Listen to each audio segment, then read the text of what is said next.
Ravanya, fair point. I have questioned the BJP as much on Praveen Netaru's murder, on Harsha's murder as anybody else. I'll go to Mohan in just a bit. Arun Anand, the larger question here, it is time to acknowledge that anti-Hindu crimes need to be spoken about just as vociferously as any crime against a minority person in India.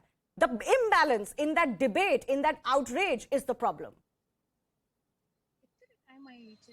I agree with you absolutely. There has been kind of an imbalance in these kind of debates where even an alleged attack on somebody who is a minority is highlighted a lot, whereas people who get butchered and that is brushed under the carpet. But you know, there is a larger issue here. You are talking about, you know, radicalization.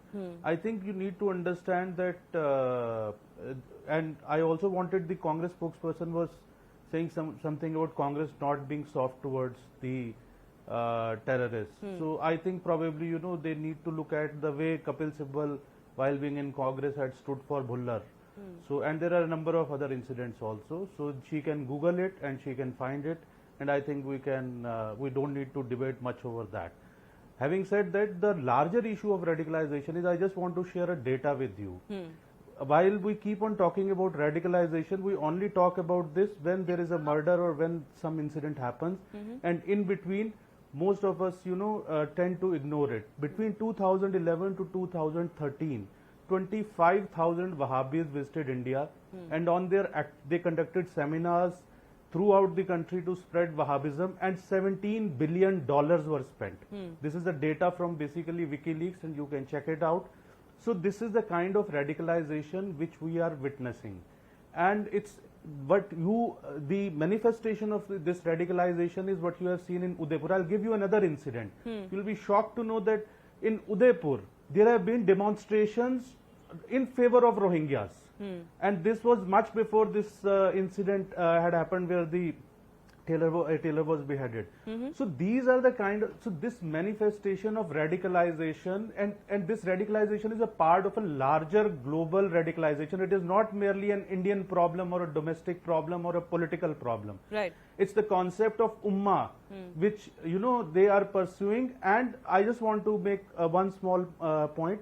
The problem is right now that most of the Islamic schools of thought, so they are extremely conservative and they have a very Puritan approach. So the bigger crisis, I've been repeatedly saying this, is a crisis of progressive Muslim leadership in India. Right. And I think the parties like Congress and, you know, left, so they are, you know, they are one of the biggest stumbling blocks when it comes to promoting the progressive Muslim politics in India. Yeah, absolutely. Amana Begum Ansari is one of those progressive Muslim voices. Amana, where is this hate going to lead to the Muslim community? And I think Arun Anand is right.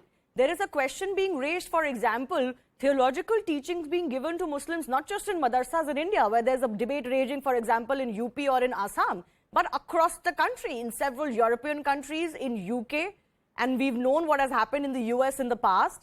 There is a problem. Where are these thoughts coming from that you have to, first of all, kill kafirs? This is not coming from thin air. It is coming from theology. And this is being used, killing of kafirs is being used as a means to get back. But this doesn't uplift Muslims in India. It instead, you know, continues to keep them mired in this spiral of hate.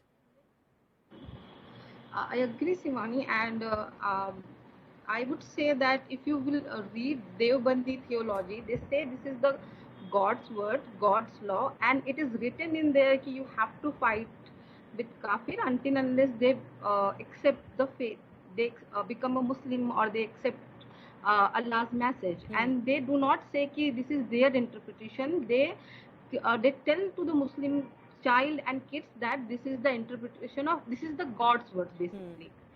And also I would like to add that only 4% Indian Muslim kids go there to study, but those kids have a monopoly on mosques and masjids. So when they give the further sermon, this kind of message spread through the masses. Right. Besides it, let's come back to this issue of Harsha killing. Right. So this, and I clearly stated that the culprit, not culprit, the accused developed a kind of hatred against the Hindu identity. I want to understand here why this hatred is getting stronger in the minority communities and Muslim community. So I don't want it to only make about theology, because there is an entire system working here. You have an intellectual cover up. There are people who will propagate hatred against Hindu, just like Rana Ayub. She was calling Hindu terrorist on show on CNN, I guess, or to all those boys who were wearing the saffron. And these kind of statements actually give a message to those foot soldiers that what we have to do, what our next step would be.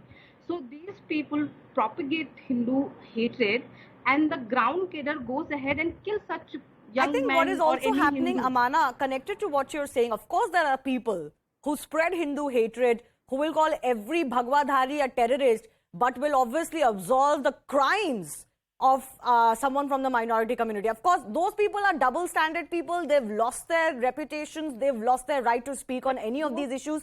They are exposed. But I think the other point also is, Amana, that there is a persecution complex that is being promoted by these people, that, oh, Muslims are in danger in India, Muslims are being bullied in India, Muslims are being terrorized in India.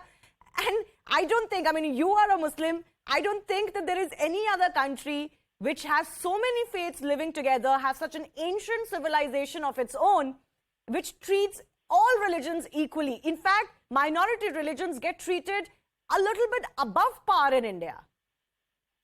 Exactly. I even say Hindus give more freedom to Muslims than a Muslim would give to other Muslims. A Shia won't give this freedom to a Sunni Muslim. A Sunni Muslim won't give this freedom to Ahmadiyya Muslim. But all the sects are living here peacefully, coexisting, and following their religious practices. This can only happen in India, but still we are living in a victimhood.